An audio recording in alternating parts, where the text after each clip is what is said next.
मुझे तो अपने हमवतन भाइयों से पूछना है कि आपको अपने बच्चों की तरक्की, खुशहाली और नौकरी की दरकार है या फिर मुसलमानों की दान की गई जमीनों को लूटकर धन्ना सेठों को देने की साजिश करने वाले कानून की?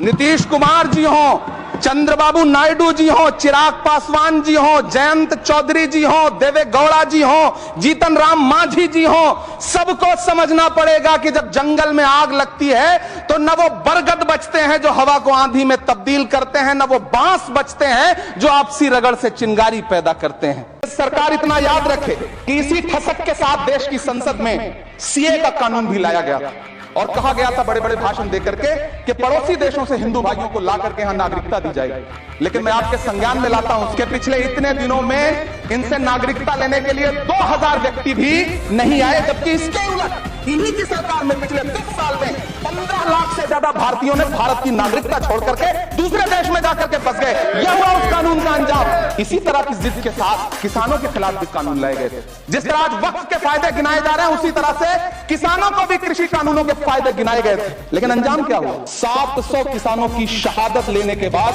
सरकार को अन्नदाता किसानों के सामने घुटने टेकने पड़े और कृषि कानून वापस लेने पड़े। जिल्ले इलाही, जमहूरियत जो है वो नफरत और ठसक से नहीं चलती है, अकड़ से नहीं चलती है, उसमें सबकी हिस्सेदारी जरूरी है। हम ही को कातिल कहेगी दुनिया, हमारा ही कत्लेआम होगा। हम ही कुएं खोदते फिरेंगे, हम ही पे पानी हराम होगा। सभापति महोदय, सन 1947 में दिल्ली की जामा मस्जिद की तारीखी सीढ़ियों पर खड़े होकर के भारत रत्न मौलाना अबुल कलाम आजाद साहब ने कहा था कि मुसलमानों कहां जा रहे हो, यह है तुम्हारा मुल्क, यहां तुम्हारे आबाओ अजदाद की कब्रें हैं। उस वक्त मौलाना आजाद की ये सदाएं सुन करके लोगों ने अपने सरों की गठरियां उतार करके रख दी थी। आज उसी दिल्ली में मौजूद देश की संसद में एक बिल आया है जो हमसे उसी जामा मस्जिद की सीढ़ियों के सबूत मांगेगा, जो उन्हीं सीढ़ियों के पास अपनी कब्र में सोए हुए मौलाना आजाद को फिर से कब्र से सदा देनी पड़ेगी कि ये जो कब्र है वो मेरी कब्र है, ये किसी सरकार की जागीर नहीं है। सभापति महोदय, मैं जहां खड़ा हूं इसी संसद भवन के सामने सड़क के उस पार अपनी कब्र में सोए हुए भारत के पूर्व राष्ट्रपति फखरुद्दीन अली अहमद की कब्र है। शायद अब उस कब्र से भी सदाएं आए कि ये कब्र मेरी कब्र है, ये सरकार की जागीर नहीं है। सभापति महोदय, मैं वक्फ कानूनों में किए जा रहे संविधान विरोधी बदलावों के खिलाफ बोलने के लिए खड़ा हुआ हूं। संविधान का आर्टिकल 14 हो, 29 हो, 30 हो, चीख चीख कर कहता है कि देश में सब बराबर के हकदार हैं। आर्टिकल 26 कहता है कि सबको अपने अपने मजहबी कामों के लिए मंदिर, मस्जिद, गिरजाघर, गुरुद्वारों का निर्माण करने का हक है और उसका रखरखाव का भी हक है। लेकिन डॉक्टर बाबा साहब अंबेडकर के संविधान को हर दिन कुचलने वाली ये सरकार देश के मुसलमानों से नफरत में इतनी अंधी हो गई है कि खुलेआम देश की संसद में देश सरकार के माइनॉरिटी मिनिस्टर साहब और होम मिनिस्टर साहब झूठ बोलते हैं और देश को गुमराह करते हैं। झूठ शब्द असत्य बोलते हैं। सरकार ने इस बिल का नाम उम्मीद रखा है। मंत्री जी कल से इसे देश के मुसलमानों के लिए नई उम्मीद बता रहे हैं। नहीं मंत्री जी, न तो यह बिल मुसलमानों के लिए नई उम्मीद है और न ही उम्मीद की नई किरण। सभापति महोदय, भाजपा ने पूरे देश में वक्फ के नाम पर कई सारे झूठ फैलाए हैं। आइए आज उनकी सच्चाई पर बात करते हैं। वक्फ ट्रिब्यूनल को ऐसे बताया जाता है जैसे वक्फ ट्रिब्यूनल कोई मजहबी खाप पंचायत हो। सभापति महोदय, जबकि सच्चाई यह है कि वक्फ ट्रिब्यूनल भी तो सरकारी न्यायिक विभाग है जिसमें सरकार द्वारा नियुक्त जज होते हैं, जिसमें प्रशासनिक अधिकारी होते हैं, कहीं ऊपर से थोड़ी आ गए। सभापति महोदय, देश के गृह मंत्री जी ने इसी सदन में कहा कि वक्फ ट्रिब्यूनल के फैसले के खिलाफ कोई कोर्ट नहीं जा सकता। जबकि सच यह है कि वक्फ एक्ट 1995 की धारा 83(9) के तहत हाई कोर्ट वक्फ ट्रिब्यूनल के फैसले की न सिर्फ समीक्षा कर सकता है बल्कि उसे बदल भी सकता है। सच तो यह है कि वक्फ बोर्ड खुद अपनी जमीनों के लिए कई सारी कोर्ट में मुकदमे लड़ रहा है। सभापति महोदय, दिल्ली की जिन 123 संपत्तियों को लेकर कल माइनॉरिटी मिनिस्टर, होम मिनिस्टर साहब और अभी आदरणीय नेता सदन बात कर रहे थे, आइए उनकी सच्चाइयों पे भी बात करते हैं। 1911 में जब अंग्रेजी हुकूमत ने कोलकाता के बजाय दिल्ली को राजधानी बनाने का फैसला किया तो रायसीना हिल्स के चारों तरफ जो मुसलमानों की ढेर सारी जमीनें थी उनको एक्वायर किया गया और लुटियन को इसकी तामीर की जिम्मेदारी सौंपी गई। सेंट्रल विस्टा की तरह लुटियन जोन का मेगा प्लान तैयार हुआ, लेकिन उस वक्त के मुसलमानों ने उस वक्त की अंग्रेजी हुकूमत से अपनी इबादत गाहों को बचाने के लिए लड़ाई लड़ी। मामला ब्रिटिश गवर्नमेंट तक पहुंचा। तब यह तय हुआ कि वो जो धार्मिक स्थल हैं उन्हें जस का तस रहने दिया जाएगा। इंडिया गेट के बगल वाली मस्जिद हो, जाब्तागंज, सुनहरी बाग मस्जिद हो, पार्लियामेंट रोड वाली मस्जिद हो, ऐसी 123 संपत्तियों के मैनेजमेंट के लिए 1913 में मुसलमान वक्फ वैलिडेशन एक्ट बना और उसके बाद एक नया शहर बसाया गया जिसे लुटियंस जोन का नाम दिया गया। फिर 1943-45 के बीच एक और समझौता हुआ आजादी से पहले, उसके तहत काफी सारी वक्फ जायदादों को सुन्नी मजलिस औकाफ बनाकर उसके अंडर किया गया ताकि उसकी देखरेख की जा सके। गृह मंत्री जी 2 दिन से सदन में जो बात कह रहे हैं वो दरअसल 123 संपत्तियां उसी सुन्नी मजलिस औकाफ के तहत आती। सभापति महोदय, आजाद भारत आजाद हुआ। आजादी के बाद भारत में 1954 में वक्फ एक्ट लागू हुआ, जिसकी धारा 9 के तहत 1964 में केंद्रीय वक्फ काउंसिल का गठन हुआ। दिल्ली की वही 123 प्रॉपर्टीज को 1970 में सर्वे गजट करके गजट नोटिफाई किया गया। इसके निपटारे के लिए पूर्व प्रधानमंत्री इंदिरा जी के द्वारा 1974 में एक बर्नी कमेटी बनाई गई। बर्नी कमेटी ने 1976 में इन 123 संपत्तियों को दिल्ली वक्फ बोर्ड की संपत्ति होने की रिपोर्ट सौंपी। उस रिपोर्ट के आधार पर 1984 में कांग्रेस सरकार ने उन 123 प्रॉपर्टीज को दिल्ली वक्फ बोर्ड को सौंपने का फैसला किया, जिसके खिलाफ विश्व हिंदू परिषद कोर्ट गई। मामला 2011 तक पेंडिंग रहा। फिर 2011 में कोर्ट ने सरकार को आदेशित किया कि इसका निपटारा करो। तब 2013 में तत्कालीन यूपीए सरकार ने दिल्ली की उन्हीं 123 जायदादों को बर्नी कमेटी की सिफारिशों के मुताबिक वक्फ बोर्ड के हवाले किया। यही वो प्रॉपर्टीज हैं जिनके नाम से गृह मंत्री जी कल से कांग्रेस को कोस रहे हैं। फिर आई 2014 में भाजपा की सरकार, जो तब से इन जमीनों को हड़पने की साजिश कर रही है। जिस बिल को मुसलमानों के हुकूक की हिफाजत करने वाला बिल बताया जा रहा है, उसी को पेश करने के लिए और उस पर बात करने के लिए लोकसभा में भाजपा सरकार के पास एक भी मुस्लिम सांसद नहीं है। जिस वक्त, मैं लोकसभा कह रहा हूं, सुना करिए, जिस वक्फ बिल को मुस्लिम महिलाओं को हक दिलाने वाला बताया जा रहा है, उसे संसद में पेश करने वाली पार्टी के पास न तो राज्यसभा में, न लोकसभा में, न देश की किसी विधानसभा में एक भी मुस्लिम महिला सदस्य नहीं।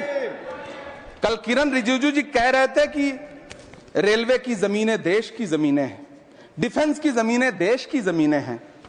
हां मंत्री जी, हैं, बिल्कुल हैं। ये जो वक्फ की जमीनें हैं, ये हमारे पुरखों ने धार्मिक कामों के लिए डोनेट किया है, तो हम भी तो इसी देश के नागरिक हैं, हम भी तो इसी देश के बेटे हैं, तो वक्फ की जमीनें भी तो इसी देश की जमीनें हैं। उनको पराया क्यों बोलते हैं आप? सभापति महोदय, अशफाकुल्लाह खान जब फैजाबाद की जेल में फांसी के फंदे पर झूल रहे थे तो इसी देश की जमीन के लिए झूल रहे थे ना। सभापति महोदय, अंडमान की जेल में काला पानी की सजा काटकर अपनी जान देने वाले मौलाना फजले हक खैराबादी हो या शेर खान अफरीदी हो, वो भी तो इसी जमीन के लिए अपनी जान दे रहे थे ना। सभापति महोदय, पाकिस्तान के खिलाफ लड़ते हुए अपनी जान देने वाले महावीर चक्र विजेता ब्रिगेडियर उस्मान हो या पाकिस्तान के पैटर्न टैंक उड़ाने वाला परमवीर चक्र विजेता वीर अब्दुल हमीद हो, वो भी तो इसी जमीन के लिए अपनी जान दे रहा था ना। और मंत्री जी, मैं इस सदन में अलग ऐलान ये कहता हूं कि जब भी इस देश की जमीन को लहू की जरूरत होगी, आपसे 2 कदम आगे इमरान खड़ा मिलेगा, ये मैं आपसे यकीन दिलाते हुए कह रहा हूं। सभापति महोदय, मैं सरकार से कहना चाहता हूं, हमसे हमारी इबादत गाहें तो मत छीनिए ना, हमारे घरों पे बुलडोजर तो मत चलाइए ना, हमारी कब्रों में तो हमें सुकून से सोने दीजिए ना। सभापति महोदय, माइनॉरिटी मिनिस्ट्री का बजट कट करके, मुस्लिम बच्चों की स्कॉलरशिप बंद करके अब सरकार कह रही है कि हम वक्फ की आमदनी से गरीब मुसलमानों का भला करेंगे। गुजरात की बेटी बिल्किस के बलात्कारियों की रिहाई के बाद उन्हें माला पहनाने वाली लोगों के नेता ये कह रहे हैं कि यह बिल मुस्लिम महिलाओं को उनका हक दिलाएगा। धन्यवाद मोदी जी, क्या बढ़िया सौगातें मोदी दे रहे हैं आप। पहले हमें गुजराते मोदी दिया, आप सौगातें मोदी दे रहे हैं। लेकिन यह सरकार इतना याद रखे कि इसी ठसक के साथ देश की संसद में सीए का कानून भी लाया गया था और कहा गया था बड़े बड़े भाषण देकर के कि पड़ोसी देशों से हिंदू भाइयों को ला करके यहां नागरिकता दी जाएगी। लेकिन मैं आपके संज्ञान में लाता हूं सर कि पिछले इतने दिनों में इनसे नागरिकता लेने के लिए 2000 व्यक्ति भी नहीं आए, जबकि इसके उलट इन्हीं की सरकार में पिछले 10 साल में 15 लाख से ज्यादा भारतीयों ने भारत की नागरिकता छोड़ करके दूसरे देश में जाकर के बस गए। यह हुआ उस कानून का अंजाम। सभापति महोदय, इसी तरह की जिद के साथ किसानों के खिलाफ भी कानून लाए गए थे। जिस तरह आज वक्फ के फायदे गिनाए जा रहे हैं, उसी तरह से किसानों को भी कृषि कानूनों के फायदे गिनाए गए थे। लेकिन अंजाम क्या हुआ?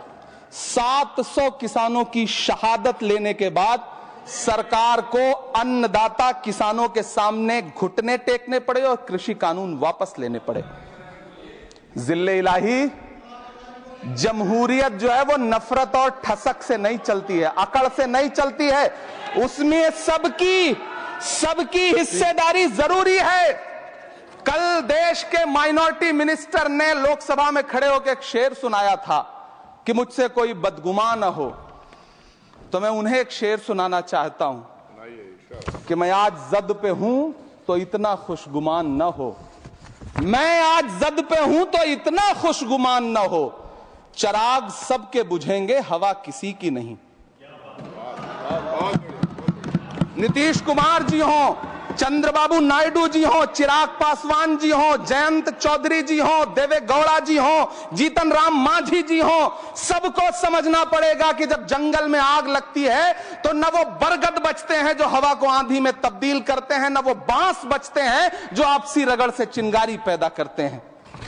सभापति महोदय, जब देश को मनमोहन सिंह साहब जैसा काबिल प्रधानमंत्री मिलता है तो देश को आरटीआई जैसा एक्ट मिलता है, सेज जैसा एक्ट मिलता है, मनरेगा जैसा एक्ट मिलता है, लिबरलाइजेशन मिलता है, राइट टू एजुकेशन मिलता है, नेशनल फूड सिक्योरिटी एक्ट मिलता है। लेकिन जब देश को सौगातें मोदी मिलती है तो क्या मिलता है? सीए मिलता है, फॉर्म्स लॉ मिलता है, आर्टिकल 370 मिलता है, इलेक्टोरल बॉन्ड जैसा एक्ट मिलता है और वक्फ अमेंडमेंट एक्ट जैसे बिल देश को मिलते हैं। मुझे तो अपने हमवतन भाइयों से पूछना है कि आपको अपने बच्चों की तरक्की, खुशहाली और नौकरी की दरकार है या फिर मुसलमानों की दान की गई जमीनों को लूट कर धन्ना सेठों को देने की साजिश करने वाले कानून की? सभापति महोदय, यह सरकार रात के 3 बजे तक पूरे देश को जगा करके संसद में अपने ही नागरिकों को नीचा दिखाने के लिए वक्फ बिल ला रही थी, तो उधर रात के 1:30 बजे अमेरिका हम पर 26% टैरिफ लगा रहा था। सरकार की प्राथमिकताएं देश को पता। सभापति महोदय, मैं बहुत भावुक हूं आज, और मुझे अच्छा लगा कि आदरणीय नेता सदन जगत प्रकाश नड्डा जी ने बहुत अच्छी बातें भी की। मन से बातें की। क्योंकि उनके नाम में प्रकाश जुड़ा है तो मैं उनमें हमेशा एक रोशनी की किरण देखता हूं। मैं उनके सामने बहुत अदब से ये बात कहना चाहता हूं कि चिरागों के सफर में दबदबा हो आंधियों का तो फिर अंजाम जुल्मत के सिवा कुछ भी नहीं होगा। ये दुनिया नफरतों के आखिरी स्टेज पर है, इलाज इसका मोहब्बत के सिवा कुछ भी नहीं होगा।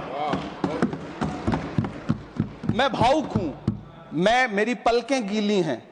अगर देश की एक बहुत बड़ी आबादी को लगता है कि आप उसका भला करने के लिए नहीं बल्कि उनकी इबादतगाहों, उनकी कब्रिस्तानों, उनकी खानकाहों को बर्बाद करने का बिल ला रहे हैं, तो फिर आप अगर समझाने में नाकामयाब रहे हैं तो यह आपकी नाकामयाबी है। पहले समझाइए, उसके बाद कोई बिल लेकर के आइए, तब शायद हम आपका इतनी पुरजोर तरीके से विरोध ना करें।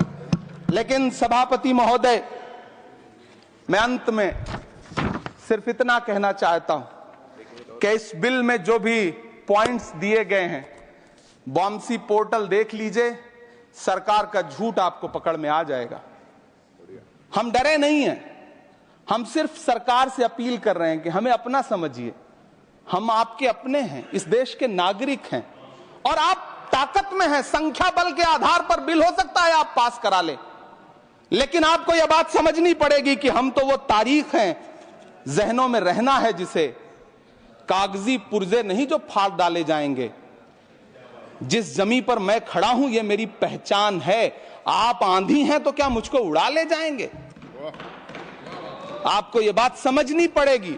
आपको अगर इतना विपक्ष की तरफ से पहले जेपीसी में इतने सारे पॉइंट्स आए और उसके बाद कल से लोकसभा में और राज्यसभा में सुझाव आप सुनने को तैयार नहीं है, लोगों की शंका को दूर करने के बारे में आप बिल्कुल सोच नहीं रहे, बस आप कह रहे हैं यह बिल उम्मीद की नई किरण है। नहीं साहब, इसे भले किरण जी लेके आए हैं लेकिन ये उम्मीद की नहीं बल्कि नाउम्मीदी की किरण है। और इस देश की एक बहुत बड़ी आबादी इस बात से खदशे में है, शक में है कि आप सीधे उनकी जमीनों को लूट करके धन्ना सेठों को बेचना चाहते हैं। मेरी अब भी आपसे अपील है कि इस बिल को वापस लीजिए। यह बिल कहीं से आपके अपने नागरिकों के लिए अच्छा नहीं है। यह बिल सिर्फ इस देश के मुसलमानों को नीचा दिखाने का और अपने एक ऐसे मतदाता वर्ग को खुश करने का बिल है जिनको इस बिल के पास हो जाने से कुछ मिलेगा भी नहीं।